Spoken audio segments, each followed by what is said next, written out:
Morning, everybody. This is another edition of the Passball Show brought to you by JohnPaley.com, by St. Aloysius Church and School in Jackson, New Jersey, by Two Ways, One Passion Food Truck located in Scranton, Pennsylvania. As always, a handful of stuff we're going to get into today in a world of baseball, sports, and unifying America. And if you're catching this video off of YouTube, you could also subscribe to the Passball Show podcast, which is available on iTunes, Spotify, and Amazon Music. Handful of stuff that we're going to get into today. I was a little excited to see some preseason basketball. Obviously, we're in a position, in December, where the season would have started already. We're getting ready to around a Christmas start of the National Basketball Association season.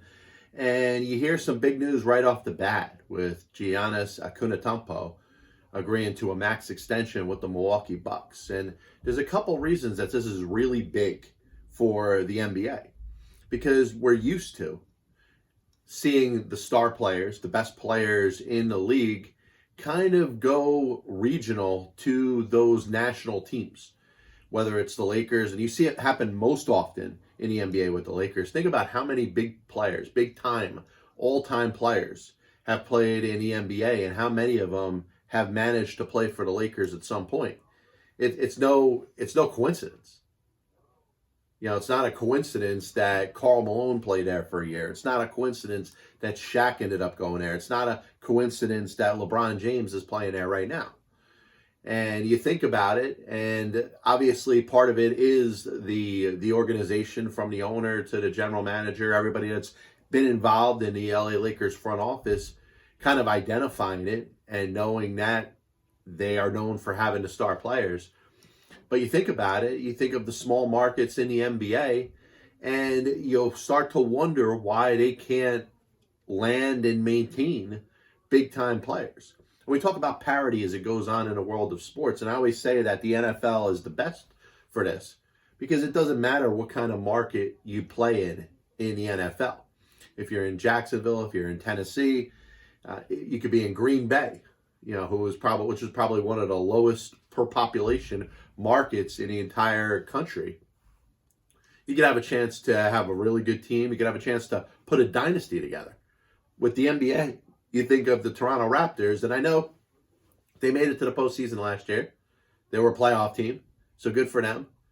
But they had Kawhi Leonard for 1 year, and even though they were in the mix to try to bring him back, he was wooed and basically taken over by Los Angeles. Los Angeles, which obviously has two teams, most predominantly the Lakers, but the Clippers are trying to create the same type of excitement.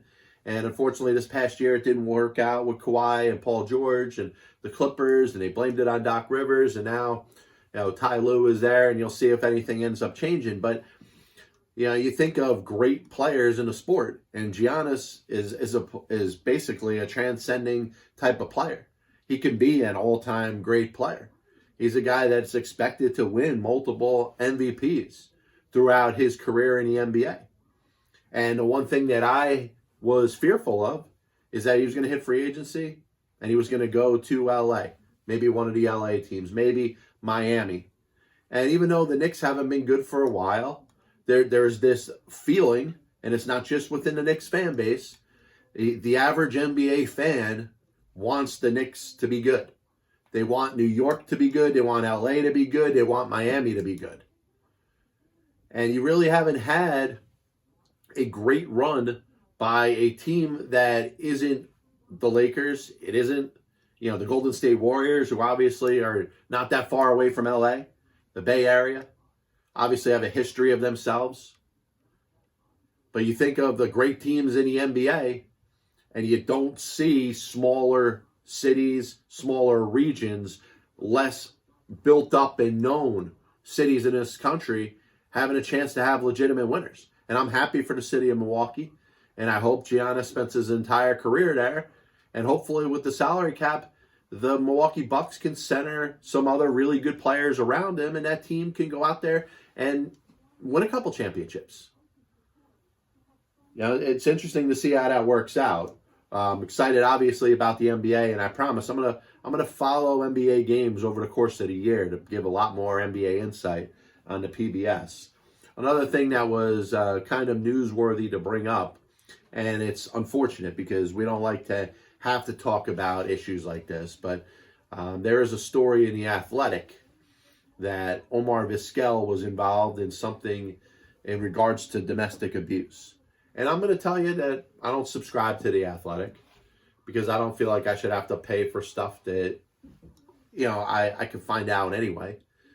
And I'm not as much of an avid reader. I could read stuff off the internet. I don't feel like I'm getting anything extra with The Athletic.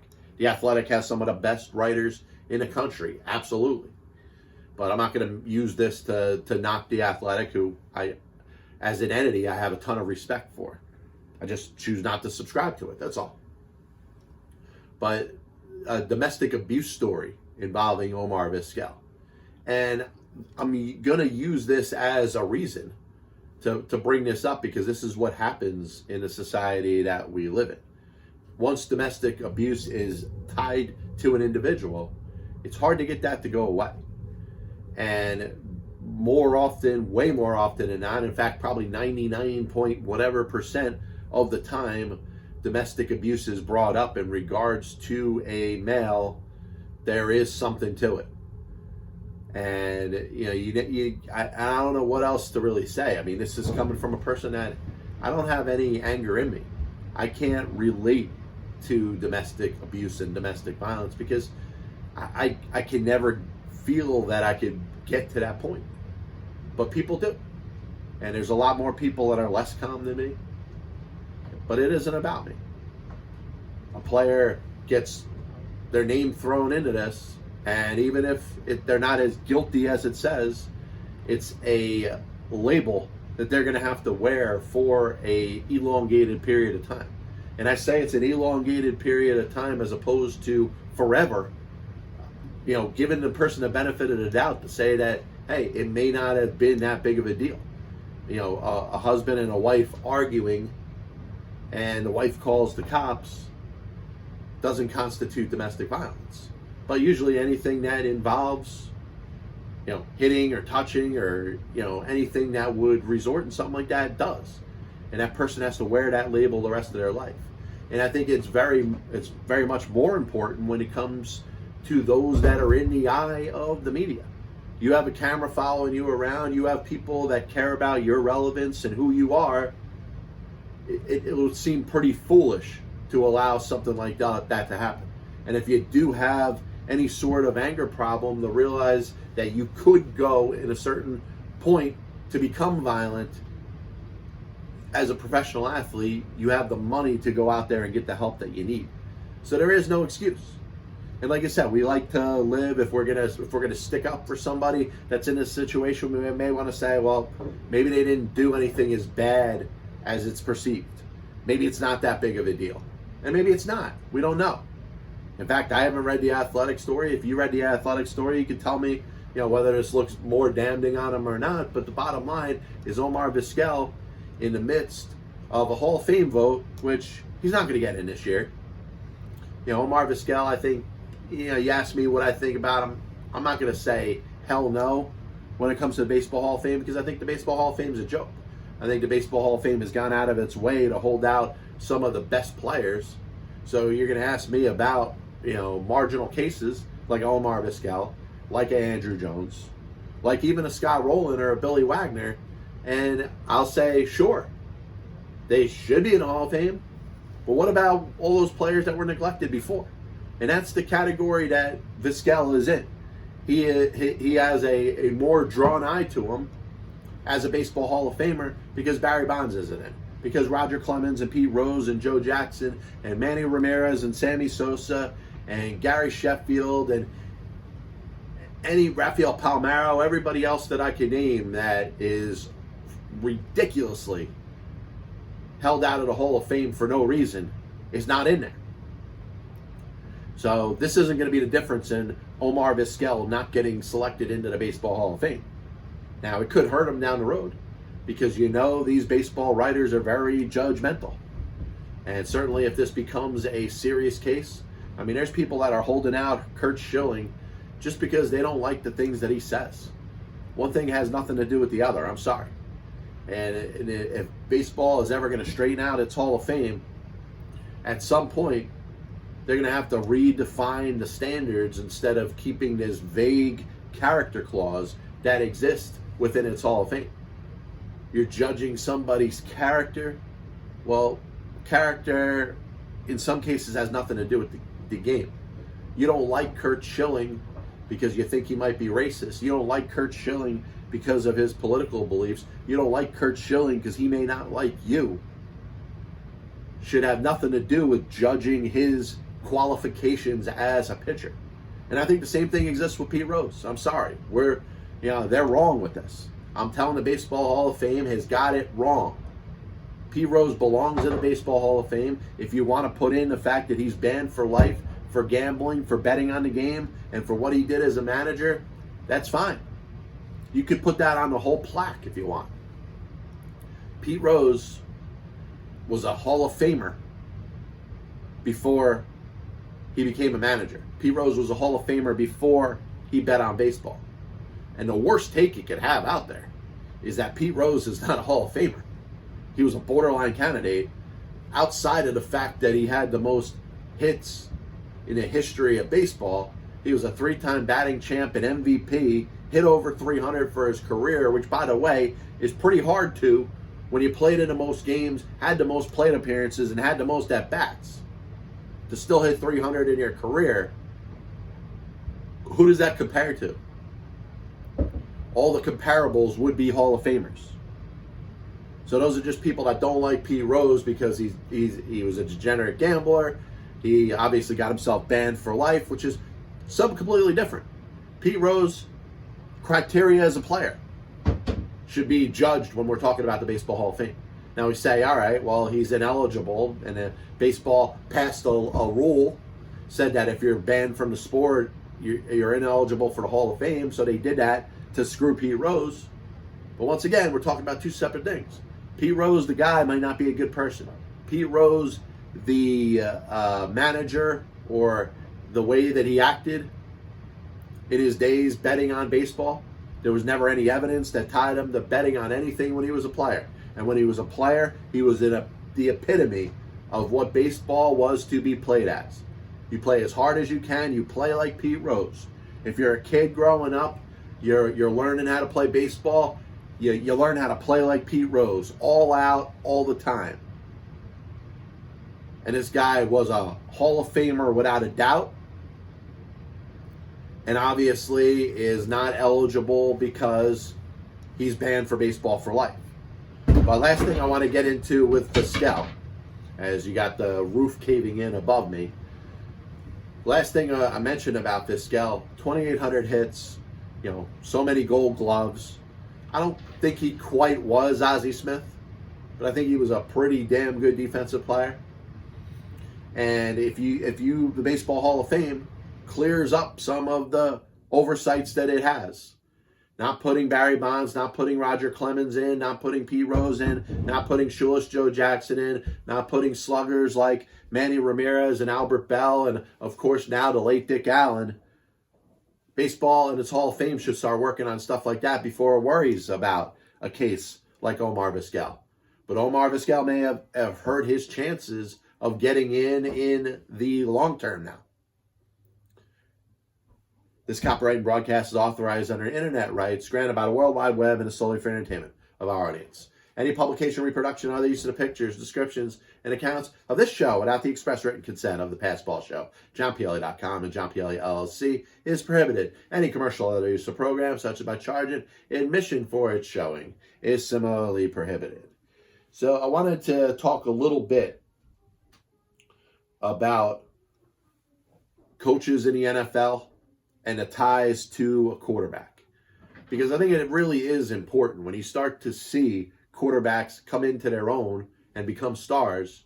It usually has to do with whether it's a head coach. Sometimes you don't have an offensive-minded head coach. You have a quarterback's coach or a assistant head coach or an offensive coordinator. But whatever it is, there's usually a connection between a coach and a quarterback. And you're starting to see it in Cleveland this year with Kevin Stefanski and Baker Mayfield. Baker Mayfield may not be all world. He may not be in a tremendous league of his own, but he's very effective when he goes out there and performs for the Cleveland Browns because there's an offense set and that's centered around him. You watched him in a Monday night game against the Ravens, probably the best played game all year, one that I'm glad I watched from A to Z, a game that clearly could have gone either way. Baker Mayfield looked like he exuded the best out of himself. There was nobody trying to make Baker Mayfield out into anything that he wasn't. There were short passes, there were designs, there were reads that were set up for Baker Mayfield. And because of that, he was the most efficient that I've seen him in a long time, and he's been efficient for the most part this year.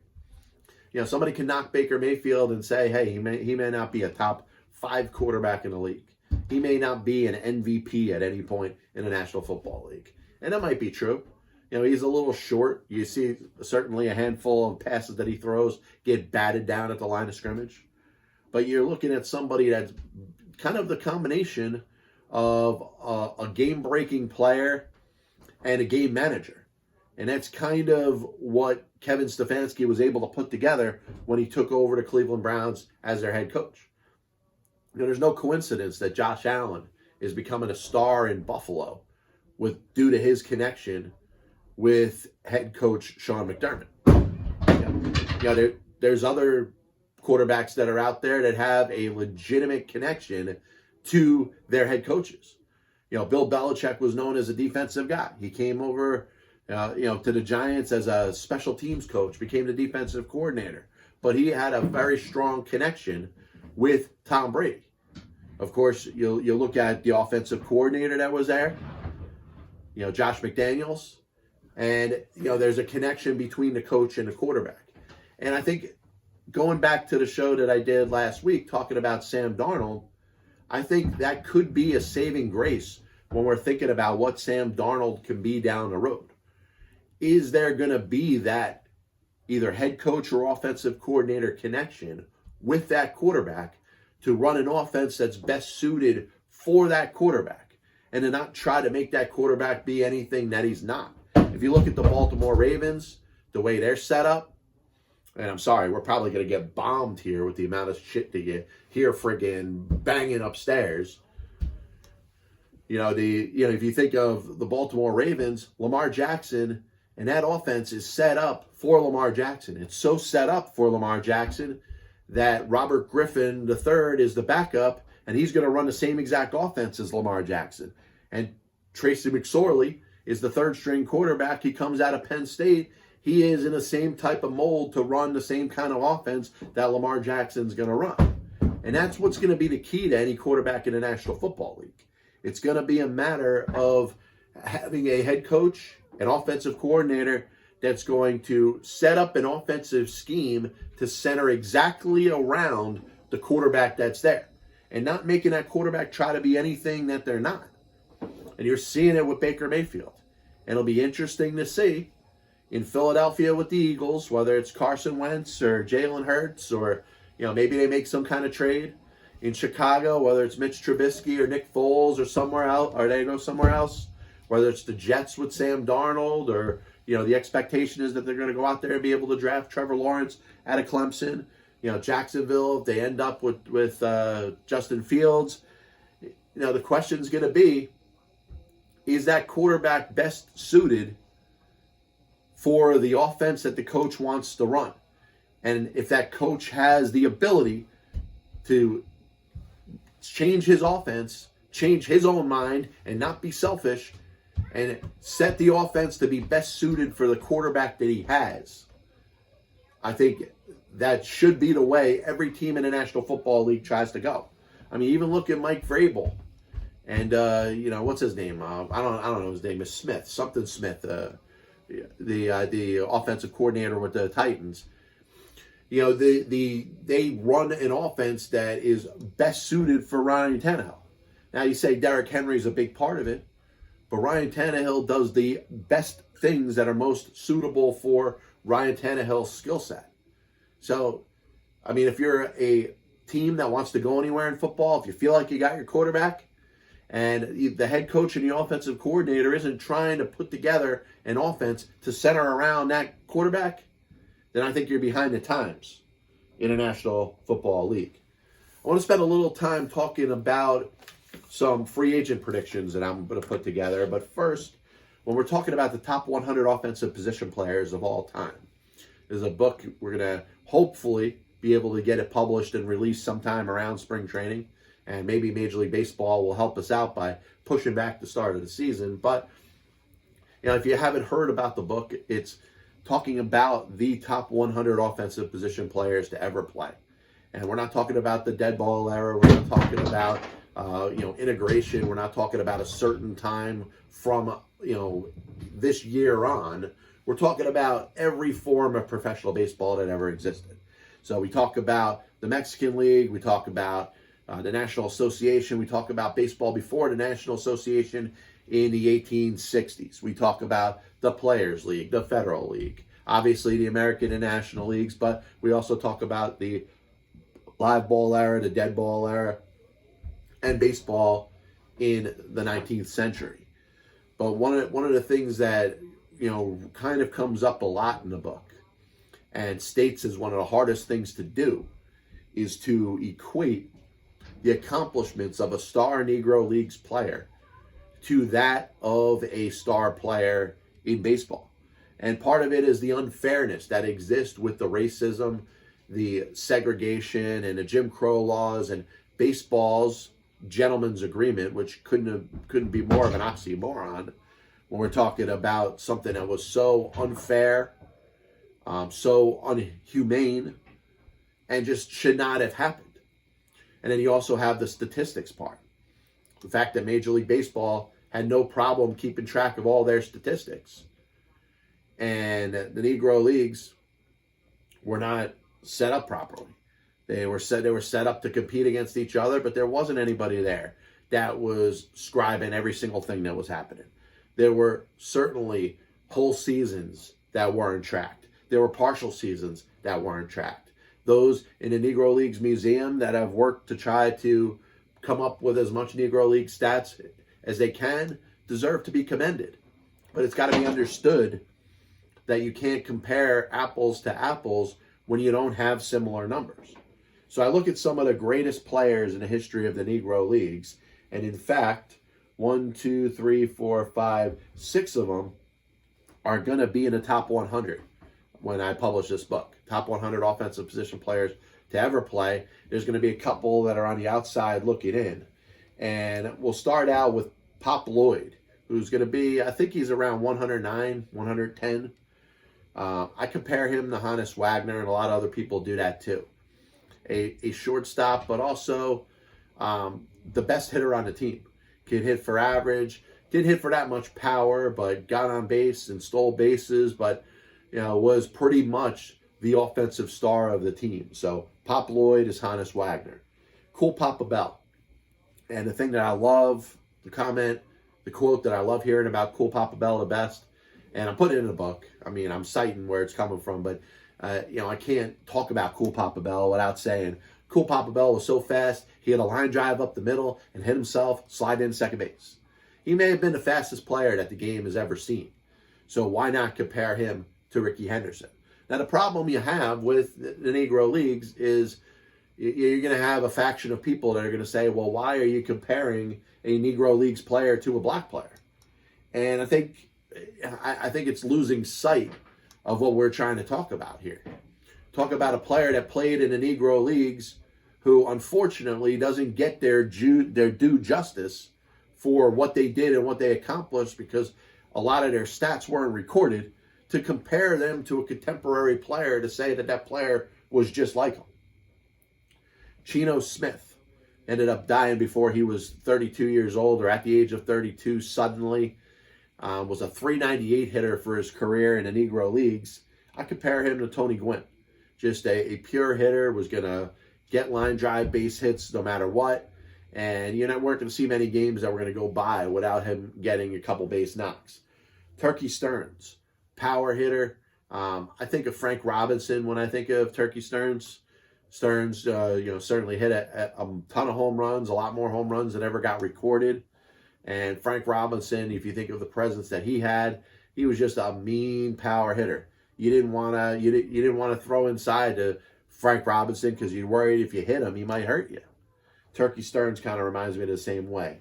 Mule Suttles, even though he was a left-hand hitter, Jimmy Fox was a right-hand hitter.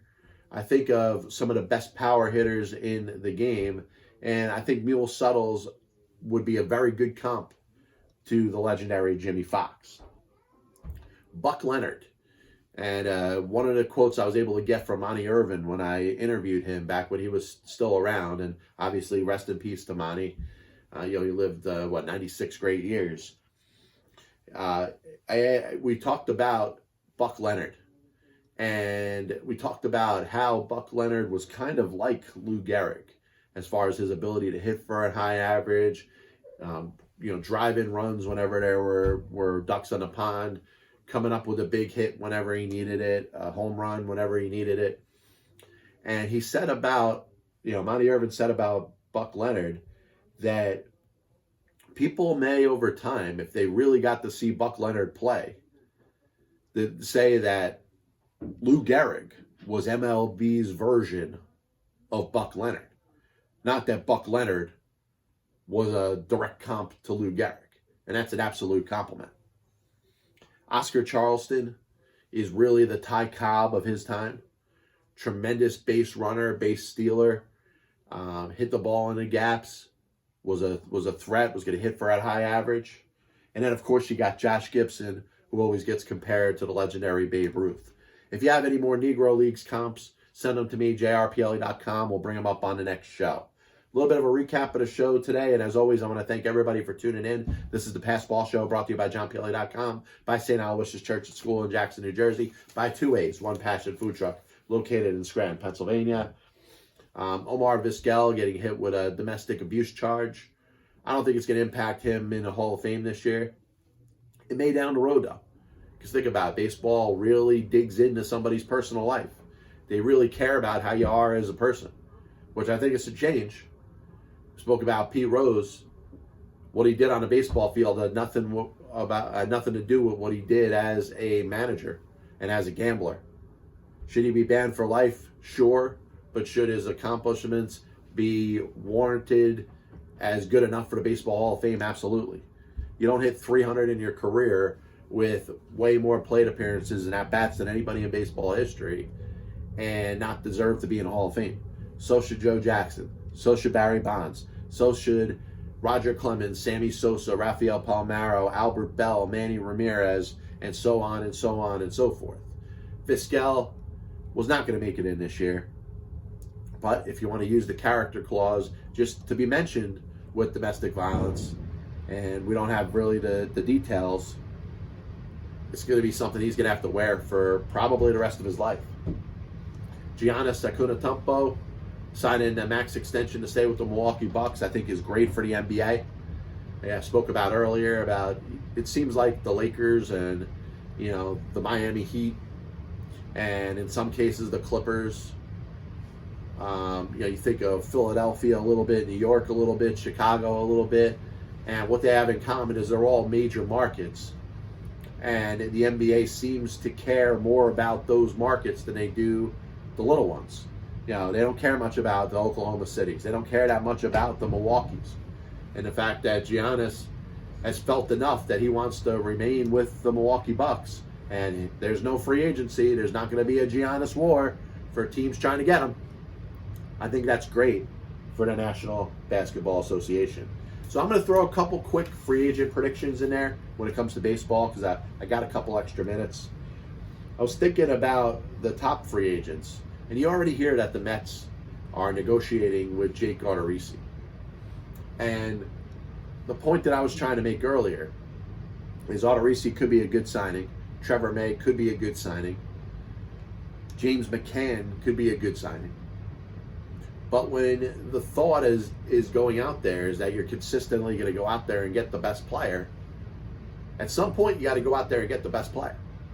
Now, you heard the Mets have a very big interest in getting Trevor Bauer. I would think it would be very hard to do if they signed Jake Odorizzi. And that's why I think pretty confidently that Trevor Bauer is going to end up with the Los Angeles Angels. JT Realmuto is obviously not going to the Mets because they signed James McCann. I think there's a possibility that the Phillies decide that they are able to bring him back all of a sudden. Maybe the owner could be talked into it by David Dombrowski. I mean, that was a great hire for the Phillies, bringing in a well-known baseball man, somebody that's going to have some influence. So I'm not surprised that that could lead to maybe the owner talking down his thoughts about not spending a lot of money and having to cut payroll. But in the end, I think JT is going to the Washington Nationals. I think the Mets will end up with George Springer.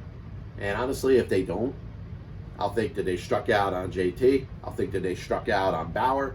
I'll think that they'll have struck out on George Springer too. So to say, hey, the owner all of a sudden has this money and all of a sudden we're settling for second best players, it's not putting the Mets in the best position to go out there and win next year. And if they're going to be a mediocre playoff team, a team that should make the playoffs, and we'll see what happens in the postseason, you're going to watch as other teams that are going to go out there and get better. DJ LeMahieu will be coming back to the Yankees. I'd be shocked if he signed anywhere else. I think this is posturing on the Yankees' part, trying to get LeMahieu to talk down his asking price. I think there's a chance, if you're the Blue Jays, if you're the Mets, if you're somebody that may have a little bit extra money this offseason, you want to go out there and overpay for DJ LeMahieu, I think you could get him. But I don't think there's anybody that's going to go 5 years at an exceeding rate. So I think LeMahieu will be with the Yankees. Last player I want to get into today, and I'll do more free agent predictions throughout shows the rest of the next month or so. Next one's going to be Marcell Ozuna. And I think the Toronto Blue Jays are waiting for a big splash. They're waiting for something to kind of give themselves some energy. I think Marcell Ozuna is that. So I want to thank everybody for tuning in to the Pass Ball Show, brought to you by JohnPielli.com, by St. Aloysius Church and School in Jackson, New Jersey, by Two Ways, One Passion Food Truck, located in Scranton, Pennsylvania. We'll be back with you Saturday. God bless you. And as always, I'll see you on the other side.